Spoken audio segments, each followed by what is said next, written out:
अंबरनाथ MIDCमध्ये असलेल्या एका फार्मसी कंपनीमध्ये तैनात असलेल्या सिक्युरिटी एजन्सीच्या 28 कामगारांना तडकाफडकी काम बंद करण्याचे आदेश दिल्यानं कामगारांमध्ये गोंधळाची परिस्थिती निर्माण झाली आहे। या सुरक्षा रक्षकांनी कंपनी प्रशासनाविरोधात संताप व्यक्त केलाय। गेल्या काही वर्षांपासून या कंपनीमध्ये मार्को सिक्युरिटी नावाची एजन्सी सुरक्षा रक्षक पुरवण्याचं काम करत होती। मात्र या मार्को सुरक्षा सिक्युरिटी कंपनीचं काम काढून घेण्यात आलं असून त्या ठिकाणी नव्या एजन्सीला काम सोपवण्यात आलंय। जुन्या एजन्सीचं काम काढून घेतल्यानं त्या एजन्सीद्वारे कंपनीत काम करणाऱ्या 28 सुरक्षा रक्षकांना वाऱ्यावर सोडण्यात आलंय। या सुरक्षा रक्षकांना अल्पमुदतीची नोटीस बजावून काम बंद केल्यानं या कर्मचाऱ्यांनी संताप व्यक्त केलाय। आम्ही मुख्यमंत्री साहेबांना एकच विनंती करतो की आम्ही ज्या गोष्टीसाठी भांडतोय त्यासाठी आम्हाला न्याय देणं गरजेचं आहे आणि त्यांनी तो न्याय द्यावा। कारण की आम्हाला असं सांगण्यात आलेलं आहे की आमचा ॲग्रीमेंट म्हणजे मार्को सिक्युरिटीचा ॲग्रीमेंट 2000 मे 25 पर्यंत आहे आणि इकडे कंपनीने सांगितलं की तुमचा ॲग्रीमेंट संपलेला आहे, इकडे ॲग्रीमेंट झालेलं नाही आहे। आणि इथे जसे हेड ऑफिसला बोर्ड सिक्युरिटी आलेली आहे तशी इथेशी बोर्ड सिक्युरिटी येणार आहे। तर म्हटलं बोर्ड सिक्युरिटी येणार आहे तर आम्ही काही बोललो नाही, आम्ही आमच्या एजन्सीशी बोलत बसलो। तर त्याच्यानंतर 26-27 तारखेच्या आसपास इथे ईगल सिक्युरिटी आली आणि आम्ही बोर्ड युनियनचे मेंबर आहेत 18 ते 19 जण। तर आम्ही बोर्ड युनियनला आम्ही फोन केला आणि त्यांना सांगितली जी घटना घडली ती। तिकडनं त्यांनी मेल टाकलं, लेटर पाठवला तर तुम्ही इथे मार्कोस एजन्सी असताना सुद्धा तुम्ही थर्ड पार्टी ईगल सिक्युरिटी कशी आणता? एक तर तुम्ही ती मार्कोस सिक्युरिटी ती ठेवा, नाहीतर मग बोर्ड सिक्युरिटी ठेवा। आणि जे बोर्ड सिक्युरिटी तुम्ही ठेवाल तर बोर्ड सिक्युरिटीमध्ये तुम्ही जे आमचे मेंबर आहेत त्यांना तुम्ही त्याच्यामध्ये इन्व्हॉल्व करून घ्या।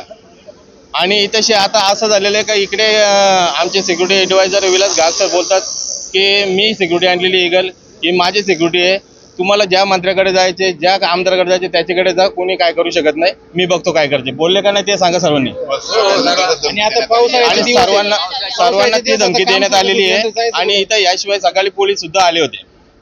तर आम्ही आमच्या न्यायासाठी आम्ही भांडतो। आम्ही ज्या पोलिसांना सुद्धा आम्ही आमच्या पद्धतीने जे होते ते आम्ही त्यांना कळवलेलं आहे। तर पोलिसांना पण ते गोष्ट पडली, त्यांनी इथून सर्वांना तिकडे ऑफिसला घेऊन गेलेले आहेत पोलीस स्टेशनला। पण इथे आमच्या न्यायासाठी भांडणारा कोणी नाही आहे। तर आमच्या आज आता या पावसाळ्यामध्ये आज आमच्या पोटा पाण्याचा विषय आलेला आहे। आज आम्ही कुठे जाणार, काय करणार? तर आमची एवढीच मागणी आहे का कोणी येऊ इथे आम्हाला इथेशी तो स्थान मिळले पाहिजे, गरजेचं आहे। कारण आम्ही इथे जवळजवळ आज नाही ना म्हणतात 3 ते 3.5 वर्ष आम्ही इमानदारीमध्ये नोकरी करतोय आणि इथले जे मॅनेजमेंट आहेत त्यांनी सुद्धा आम्हाला सांगितलं की आम्ही ट्रेन केलेले आहेत, आम्ही तुम्हाला जाऊ देणार नाही, आम्हाला तुम्ही मुलं हवे आहेत। मग असं असताना सुद्धा त्यांनी आमच्यावर असा का अन्याय केला?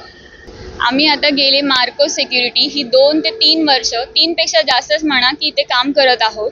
तर त्याच्या ह्या लोकांनी आम्हाला मोबदला असा दिलाय की आम्हाला 5 दिवसांच्या नोटीसवर इथून काढण्यात येत आहे आणि आम्ही बोर्ड मेंबर आहोत तरी पण आम्हाला इथे सांगितलेलं आहे की तुम्ही इथे काम करू शकत नाही। आणि ह्या लोकांनी लोकल हे घेऊन आलेत एजन्सी ईगल म्हणून, त्या लोकांना पण अजूनपर्यंत आम्ही रुजू केलेलं नाहीये, तोपर्यंत आम्हाला ऑफिशियल लेटर वगैरे काही दिलेलं नाहीये ह्या लोकांनी।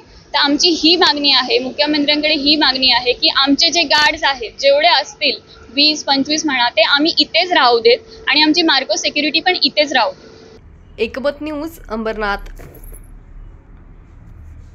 डिजिटल बातमीदारीच्या युगात अल्पावधीतच नावारूपाला आलेल्या आणि लाखो प्रेक्षकांच्या पसंतीस उतरलेल्या एकमत न्यूज चॅनलला इंस्टाग्राम आणि फेसबुकवर फॉलो करा आणि यूट्यूब चॅनलला सबस्क्राईब करा। एकमत न्यूजशी संपर्क साधण्यासाठी 6384040404 या क्रमांकावर कॉल करा। ताज्या घडामोडींसाठी पाहत रहा एकमत न्यूज।